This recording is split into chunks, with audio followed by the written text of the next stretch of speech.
जब बैंक से मैसेज आता है कि अपने खाते की डिटेल, पैसे के लेन देन वाला ओटीपी वगैरह वगैरह किसी से शेयर ना करें, तो हम सोचते हैं कि हम तो ये दोनों काम नहीं करते, खुश हो लेते हैं कि बैंक और हम सजग हैं और बैंक में जमा हमारा पैसा जो है पूरी तरह से सुरक्षित है। लेकिन क्या सच में ऐसा है? क्या ओटीपी और अकाउंट डिटेल के बिना भी आपका हमारा अकाउंट खाली हो सकता है? जवाब है हाँ। बीते कुछ दिनों से लगातार इस तरह की ठगी की खबरें आ रही हैं। ठगी करने वालों ने अब नया तरीका निकाल लिया है।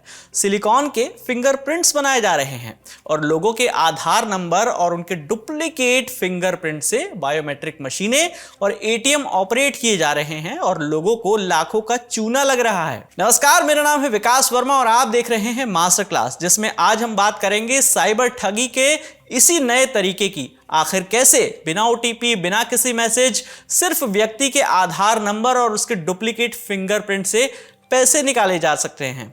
लेकिन सबसे पहले आपको कुछ ऐसे मामले बताते हैं जिनमें बिना किसी बैंक डिटेल और ओटीपी के लोगों के खाते से लाखों रुपए उड़ा दिए गए।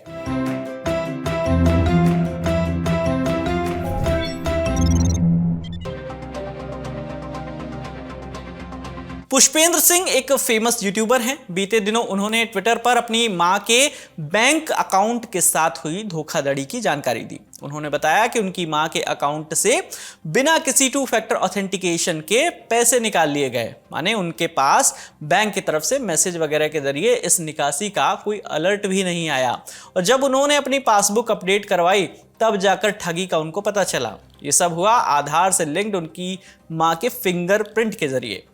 पुष्पेंद्र अपने ट्वीट में लिखते हैं, पिछले महीने मैं अपनी मां की पासबुक की एंट्री के लिए पंजाब नेशनल बैंक गया। खाते में 0 बैलेंस था। मैंने बैंक से पूछा, अपनी मां को बताया। उन्होंने कहा कि ऐसा कैसे हो सकता है, मैंने कोई पैसा नहीं निकाला। फिर हमने दोबारा बैंक मैनेजर से बात की। उन्होंने पता किया और बताया कि बिहार में किसी ने आधार कार्ड से जुड़ी बायोमेट्रिक इंफॉर्मेशन का इस्तेमाल करके खाते से पैसा निकाल लिया है। बायोमेट्रिक्स मतलब इंसान के अंगूठों, उंगलियों के निशान से लेकर आंखों के रेटिना स्कैन का वो डेटा जो आधार बनाते समय लिया जाता है। पुष्पेंद्र ने ट्वीट में यह आशंका भी जताई कि फिंगरप्रिंट का डेटा रजिस्ट्री ऑफिस से चुराया गया है। हमने जब पुष्पेंद्र से बात की तो उन्होंने बताया कि उनकी मां के अकाउंट से लगभग 96,000 रुपए निकाले गए। चूंकि आधार से पैसा निकालने की एक लिमिट है, इसलिए ठगों ने थोड़ा थोड़ा करके कई बार में पैसा निकाला। पुष्पेंद्र खुद एक टेक एक्सपर्ट हैं। उन्होंने अपनी मां की पासबुक भी हमसे शेयर की। उनके मुताबिक इस अकाउंट का कोई डेबिट कार्ड नहीं है, इसलिए इंटरनेट बैंकिंग का कोई सवाल ही नहीं है। मतलब फ्रॉड आधार के डेटा के जरिए हुआ है। उनके मुताबिक डेबिट कार्ड से लेकर इंटरनेट बैंकिंग तक के लिए आपको अलग से आवेदन करना पड़ता है, लेकिन आधार से लेन देन पहले से ही इनेबल होता है। हालांकि आधार की वेबसाइट पर लिखा है कि बिना ओटीपी के ऐसा संभव नहीं है, लेकिन पुष्पेंद्र का कहना है कि पैसा निकालने के लिए सिर्फ फिंगरप्रिंट ही काफी है। इसी साल जनवरी में हरियाणा के गुरुग्राम में भी एक ऐसा मामला दर्ज हुआ था। एक व्यक्ति के फिंगरप्रिंट का इस्तेमाल करके उसके खाते से पैसे निकाल लिए गए। हालांकि जब उन्हें एक ट्रांजैक्शन का पता चला तो उन्होंने आधार के ऐप का इस्तेमाल करके बायोमेट्रिक को अपने लॉक कर दिया ताकि और पैसा नहीं निकाला जा सके। फिंगरप्रिंट की क्लोनिंग का एक और मामला साल 2022 में हैदराबाद में भी सामने आया। यहां एक साइबर क्राइम गिरोह ने आंध्र प्रदेश के रजिस्ट्रेशन और स्टैंप डिपार्टमेंट की ऑफिशियल वेबसाइट से लोगों के डॉक्यूमेंट निकाल लिए थे। उन्होंने कुल 149 लोगों को 14 लाख रुपए से ज्यादा का चूना लगाया। इस मामले में प्रशासन ने गिरोह को पकड़ा और 2500 क्लोन किए गए फिंगरप्रिंट्स जब्त किए थे। ये 1-2 मामले नहीं हैं, आप गूगल पर सर्च करेंगे तो आपको हाल फिलहाल की ऐसी दसियों खबरें मिल जाएंगी। लेकिन ये सब होता कैसे है? AEPS यानी आधार इनेबल्ड पेमेंट सर्विस। तो पहले इसे समझ लेते हैं। ये बैंक से पैसे निकालने का एक तरीका है। छोटे कस्बों और ग्रामीण इलाकों में इस तरीके से पैसा निकासी बहुत ही आम बात है। आपने जनसेवा केंद्रों या कई दुकानों पर, सामान्य जो दुकानें होती है वहां पर लिखा हुआ देखा होगा कि यहां आधार से पैसे निकाले जाते हैं। बस इसे ही AEPS समझ लीजिए। कई बैंक अपने कॉरेस्पॉन्डेंट या पॉइंट ऑफ सेल तय कर देते हैं। ये लोग कुछ कमीशन के बदले पैसे निकालने की सुविधा देते हैं। NPCI यानी national payments corporation of India के मुताबिक AEPS के जरिए पैसे निकालने के लिए ना OTP की जरूरत होती है और ना ही बैंक खाते की बाकी डिटेल की। बस आधार नंबर और उससे जुड़े अपने बैंक का नाम बताइए। उसके बाद आपको एक बायोमेट्रिक मशीन पर अपने अंगूठे का निशान देना होगा, बिल्कुल उसी तरह जैसे आपने आधार बनवाते समय दिया था। और फिर आपके खाते से रकम काट कर आपको पैसा जो है आपका वो हाथ में दे दिया जाता है। अंगूठे का निशान और बैंक का नाम इतना बताकर आप AEPS से और भी बहुत कुछ कर सकते हैं, जैसे पैसे जमा करना, बैंक खाते में बकाया रकम की जानकारी लेना, मिनी स्टेटमेंट, आधार टू आधार पैसा ट्रांसफर करना वगैरह। लेकिन सवाल यह है कि क्या एईपीएस बाय डिफॉल्ट ये काम करता है? माने ये सामान्य सुविधा आधार और बैंक खाते से जुड़ने के साथ ही कंज्यूमर को मिल जाती है, या फिर इसे एक्टिव करने के लिए कोई तयशुदा व्यवस्था होती है? तो अंग्रेजी अखबार द हिंदू की एक खबर के मुताबिक देश की जनता को आधार की पहचान देने वाली संस्था unique identification authority of India यानी यूआईडीएआई और एनपीसीआई दोनों ही स्पष्ट रूप से ये नहीं कहते कि एईपीएस आधार के जरिए पैसा निकालने की बाय डिफॉल्ट सुविधा है। हालांकि एक और सरकारी प्लेटफॉर्म कैशलेस इंडिया की वेबसाइट के मुताबिक इस एईपीएस की सर्विस को बैंक अकाउंट पर अलग से एक्टिवेट करने की जरूरत नहीं है, बस आपका बैंक खाता आधार नंबर से जुड़ा हुआ होना चाहिए। इस बारे में हमने प्रकृति जैन से बात की, वो एक प्राइवेट बैंक में अधिकारी हैं। वो बताती हैं कि एईपीएस की सर्विस को बैंकों की तरफ से इनेबल नहीं किया गया है, ये सुविधा आधार इनेबल्ड है। जिनके भी आधार बैंक अकाउंट से जुड़े हैं उनके लिए ये सुविधा है, आपको इसे स्पेशली इनेबल नहीं कराना होता है। अगर आधार अपडेटेड है तो आपको ये सुविधा मिल जाएगी। बैंक खाते के आधार नंबर से जुड़े होने की जरूरत पर बहुत जोर देने की बड़ी वजह है। आधार एक्ट के सेक्शन 7 के मुताबिक किसी स्कीम के तहत कोई सब्सिडी या बेनिफिट चाहिए तो उन्हें अपना आधार नंबर बैंक को भेजना जरूरी है।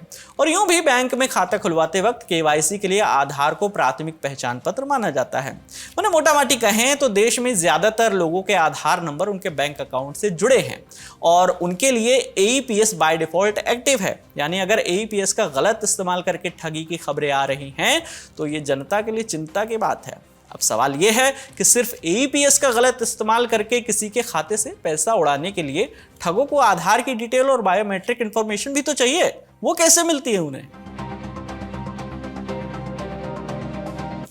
देखिए, बीते कुछ सालों में कई बार आधार का डेटा खतरे में पड़ने की खबरें आई, आप सभी ने सुनी होगी। हालांकि यूआईडीएआई ने हमेशा यही कहा कि किसी भी तरीके से आधार का कोई भी डेटा लीक नहीं हुआ है। उसका कहना है कि बायोमेट्रिक इंफॉर्मेशन के अलावा भी आधार में दर्ज सारा डेटा पूरी तरह से सुरक्षित रहता है। लेकिन क्या सिर्फ आधार की वेबसाइट ही अकेली ऐसी जगह है जहां लोगों के आधार का डेटा रहता है?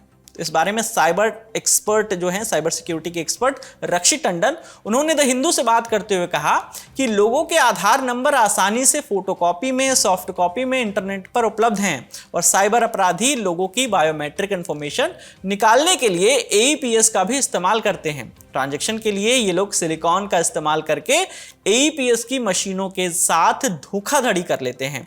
यानी किसी का आधार नंबर, नाम, पता मालूम करना ठगों के लिए शायद बहुत मुश्किल काम नहीं है। अब तो उंगलियों के निशान की क्लोनिंग की खबरें भी आने लगी हैं। इस बारे में प्रकृति जैन कहती हैं कि उंगलियों के निशान किसी व्यक्ति की पहचान तय करने का सबसे सटीक और सबसे आखिरी स्तर का तरीका माना जाता है। हम कई तरीकों से बैंकिंग ट्रांजैक्शन को सिक्योर रखते हैं। नेट बैंकिंग के जरिए धोखाधड़ी की कोशिशें भी होती हैं, बैंक इन पर कंट्रोल करता है। लेकिन अगर कोई फिंगरप्रिंट ही क्लोन करके धोखाधड़ी कर रहा है तो ये बैंक सिस्टम के लिए एक चैलेंज की तरह है। हम इस बारे में फीडबैक इकट्ठा कर रहे हैं। अब सवाल ये है कि इस तरह की धोखाधड़ी से आखिर बचा कैसे जाए?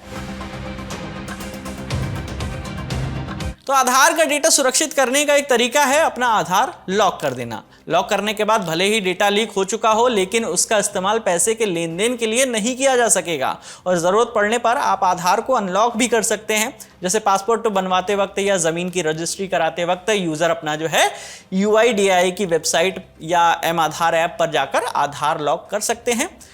इसके लिए सबसे पहला काम है 16 डिजिट का वर्चुअल आईडी जनरेट करना। ये आपके रजिस्टर्ड नंबर पर एसएमएस के जरिए आपको मिल जाएगा।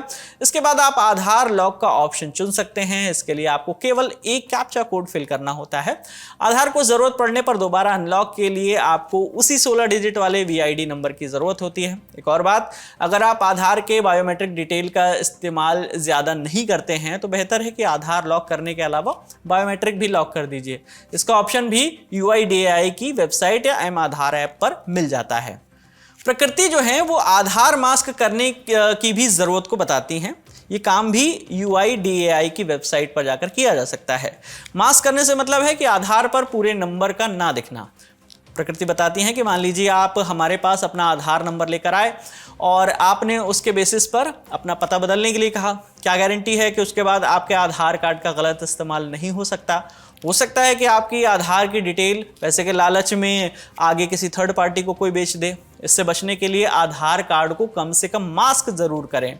अब आखिरी सवाल आता है कि धोखाधड़ी होने की स्थिति में करें क्या?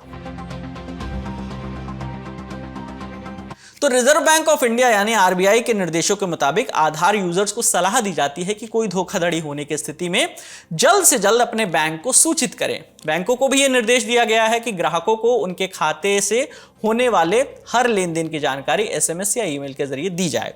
लेकिन कई बार बैंक ट्रांजैक्शन की जानकारी लोगों को नहीं मिल पाती है, आपके रजिस्टर्ड नंबर पर मैसेज नहीं आता है।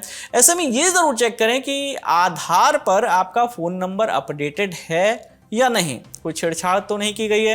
अगर आपका आधार अपडेटेड नहीं है तो आप मामूली फीस देकर नज़दीकी आधार सेंटर या पोस्ट ऑफिस पर जाकर इस मामूली फीस में इसको जो है अपडेट करा सकते हैं। पहले ये अपडेशन जो है ऑनलाइन भी होता था, लेकिन अब ये सुविधा बंद कर दी गई है। फ़ोन नंबर अपडेट कराने के बाद आप उसे UIDAI की वेबसाइट पर वेरीफाई भी कर सकते हैं कि नंबर अपडेट हुआ है या नहीं।